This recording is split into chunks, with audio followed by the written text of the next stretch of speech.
Hey, what's up guys, Keenan here, your number one Spider-Man PS5 fan. I am once again bringing you another Marvel Spider-Man 2 video. Today we're going to be talking about traversal and parkour elements that I want to see in Marvel Spider-Man 2. I really think that Insomniac did a great job with the traversal and web swinging in the first game. I feel like it was a great start for the franchise, but there's plenty of room for improvement, especially with the parkour elements of this game. The parkour could honestly use a complete overhaul for Spider-Man 2. We should get rid of the automatic parkour by holding down the R2 button and bring in some more intentional parkour with the ability to manually hit buttons to perform parkour tricks. This would allow the player to get creative and do parkour in their own way, as opposed to being subjected to the predetermined parkour animations. But before I get into my list of parkour and traversal elements I want to see in Spider-Man 2, I just want to invite you to subscribe to the channel if you're new here. I pretty much only cover Insomniac Spider-Man, so if that sounds good to you, be sure to subscribe and check out all of my other Spider-Man content. With that being said, let's go ahead and swing on into my list.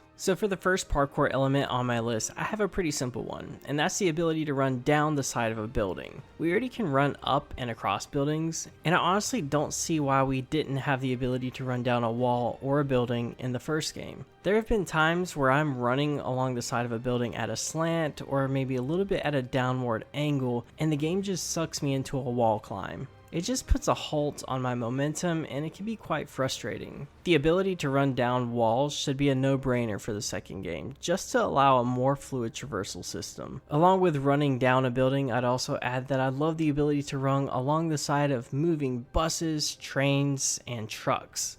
I feel like little things like this could deeply improve the traversal. Next up on my list, I want to see more indoor parkour with interactive environments. Remember that amazing scene that was shown off in an early trailer for Spider-Man? Come on, you know exactly the one I'm talking about. The one where Spider-Man is hopping through a coffee shop, bouncing off tables, hopping off a wall, and slinging himself through a window? Yeah, where was that in the game? We need more experiences like this. I know that there was a similar parkour section in the mission with the helicopter chase, but it just wasn't enough for me. We need more indoor parkour experiences like this one. This is why I've been advocating for more indoor accessibility lately in my videos. We also need larger set pieces that take place indoors, like the mall chase in Spider-Man Miles Morales. That was awesome, even though you were on Rhino's back for the entire time. But I hope you guys can agree with me when it comes to more indoor parkour opportunities. So the next item on my list actually kind of ties into web swinging as well, but I want the ability to swing low to the ground or even touch the ground without stopping my swing. I'd love the ability to be swinging and glide my hand or my feet across the street while continuing the swing. It would also be so cool if we'd be able to swing by civilians and give them a high five as you're just zooming by. These are all things that we've seen in small cutscenes from the first game, but they were never part of the gameplay mechanics. Little additions like this one could go a long way for the player's experience. I know it's a small detail, but I feel like it's necessary for the traversal system, just to add a little bit of fun. Okay, so lastly, I want to talk about the weather.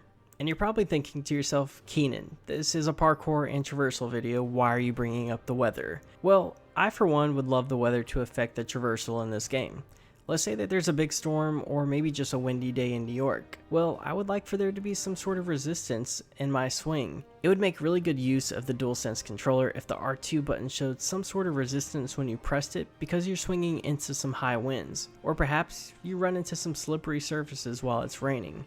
It would be so cool to see a little bit of slipping and sliding because of it. The weather affecting traversal is just a little thing that would help with the immersion of the game. So guys, that's going to do it for my parkour and traversal video. Let me know some of the things that you think I missed when it comes to parkour and traversal, or just tell me things that you'd like to be added to the game. But thank you guys so much for watching and being great supporters of mine. I can't believe we're nearing 2,000 subs already. I just really appreciate you guys. But that's going to be it for me, and until next time, I'll see you guys later.